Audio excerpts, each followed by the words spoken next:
Now I want to move on to another topic. We're going to talk about STDs. We're going to talk about these 6 pathogens. We have incorporated these 6 pathogens into an assay, and I think the significance of many of these pathogens is completely under-recognized, because if we look at the ureaplasma and the mycoplasmas, most of the culturing techniques or staining techniques to identify these organisms are completely ineffective. So utilizing molecular PCR technology to identify these organisms is really the cornerstone of management in the future. Now, chlamydia, the most prevalent bacterial sexually transmitted infection. It is the most important preventable cause of infertility and adverse pregnancy outcome. Now, how do we address chlamydia? We can treat chlamydia. We have the antibiotics to treat chlamydia, and chlamydia still is responsive to those antibiotics. But the problem is that we don't test enough. In a recent article in the Green Journal, which is the OBGYN main journal, there was an article about the number of pelvic examinations in which patients that were at risk for chlamydia, they were not screened for. 82% of pelvic examinations, patients were not screened for chlamydia. The cornerstone of eradicating and reducing the issues of chlamydia and the medical costs of chlamydial infections, which are enormous, is screening more patients. The advantage of liquid-based cytology is that we can piggyback a chlamydia evaluation on top of our initial pap smear.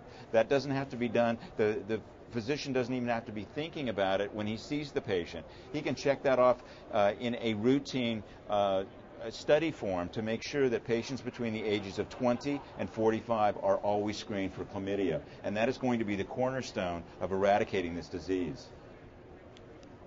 Neisseria gonorrhea, also there are major costs associated with pelvic inflammatory disease and infertility related to this infection. Now I want to get on to one other topic that I think is really interesting.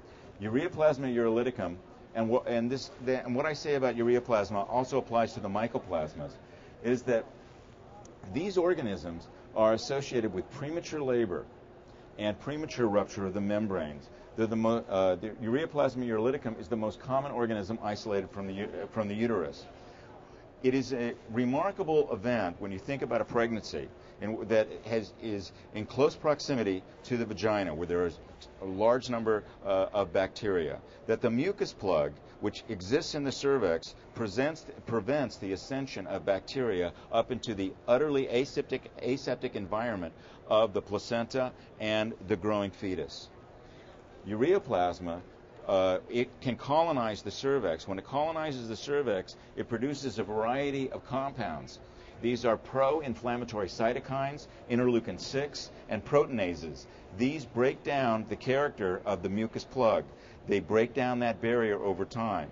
A patient can have that infection brewing for months, completely asymptomatically. Then she presents at 26, hopefully, if she's lucky, she presents at 26 weeks. Remember, pregnancy, normal gestation is 40 weeks. She presents at 26 weeks. We'll probably be able to save the baby, but she will probably be in the hospital for more than 10 weeks.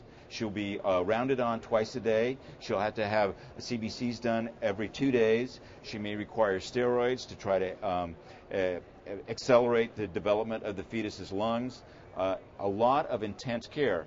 More than likely, though, she will deliver prematurely. The baby will probably cost between $250,000 to $450,000 before that baby gets out of the neonatal intensive care unit. All related to the fact that we were unable to identify this organism that's been growing in the cervix and breaking down the mucus plug. The cost of this is absolutely enormous. This contributes to chorion amnionitis, endometritis, that's an infection of the lining of the uterus, and also contributes to neonatal sepsis and meningitis. So this is a significant pathogen. And remember, prior to this time, we can't culture it. It doesn't come out in culture. And the problem is, when a physician has the experience of most physicians don't know they can't culture for this, so when a culture comes back and there's no ureaplasma urolyticum, they think, well, that wasn't a problem. Well, the reality is that we've never given them the technology to actually make the diagnosis. Same is true for Mycoplasma genitalium. Actually, the prevalence is higher than chlamydia. It produces urethritis, cervicitis, endometritis. So in the mycoplasmas, we also have patients that come in with chronic bladder infections. They come in with chronic urethritis. They come in with these vague complaints. I don't feel well. I'm having some pain with urination. The doctor looks for this, does a culture, nothing comes out. And these patients are a revolving door, and the impact on primary care is huge. Mycoplasma hominis, same thing. Same issues are involved. Now let's talk about Trichomonas vaginalis. This is the most common sexually transmitted disease. 61 million cases worldwide annually. Produces vaginitis, inflammatory processes, as well as can contribute to premature labor. This is also very significant as well. Patients that are infected with trich are also twice more likely to get an HIV infection when exposed. So because trich causes inflammatory reactions at the cervix, there is capillary bleeding at the cervix, which allows for a greater mixing of fluids and increases the likelihood of HIV infection and transmission. Okay, let's talk about another topic. We're moving down into the issue of vaginitis. These problems come into for primary care all the time. In my practice, I could see maybe 6-7 patients a day with complaints of vaginitis.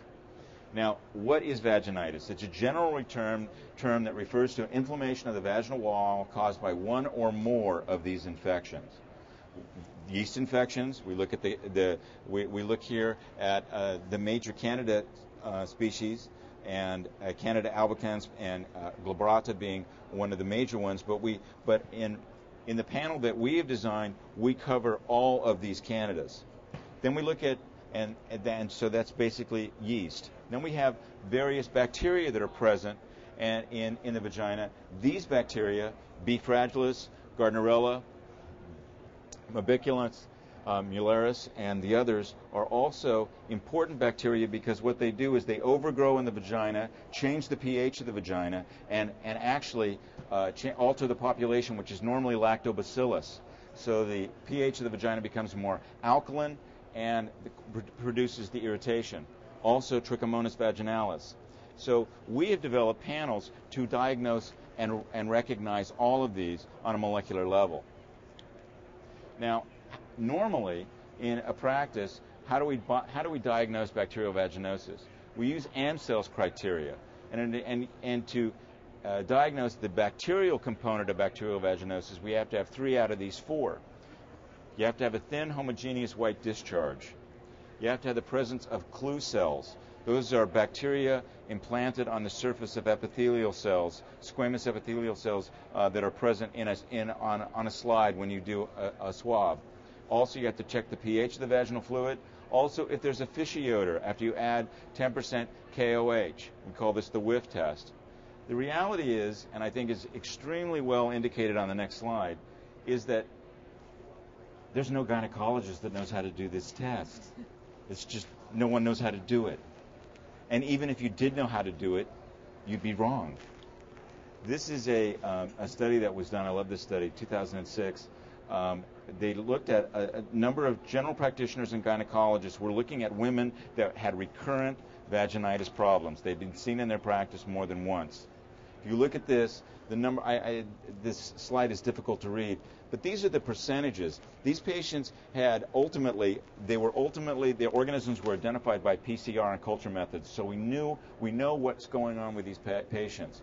In terms of the diagnosis of bacterial vaginosis, the physician was wrong 61% of the time. In terms of candidal infections, the physicians were wrong 77% of the time. And in terms of mixed infections, they were wrong 87% of the time. Bottom line is, it would be better to not see the patient in the office and just write them a script. You'd be doing them a favor. So there is a huge impact on STDs and vaginitis. In the quality of life, There's an impact on the primary care resources, on HIV transmission, infertility, early pregnancy loss, premature labor and delivery, neonatal intensive care costs. The net result is an enormous emotional and economic price paid in suffering and allocation of healthcare resources.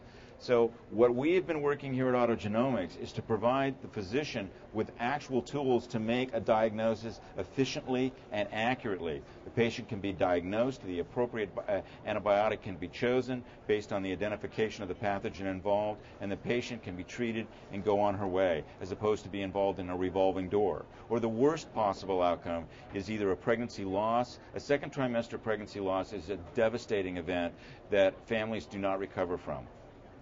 And the emotional cost is intense, but the economic cost also for certainly the babies that we are able to save. And those babies may have long-term neurologic sequelae. For those families, those babies that are born at 26 weeks, it's intense.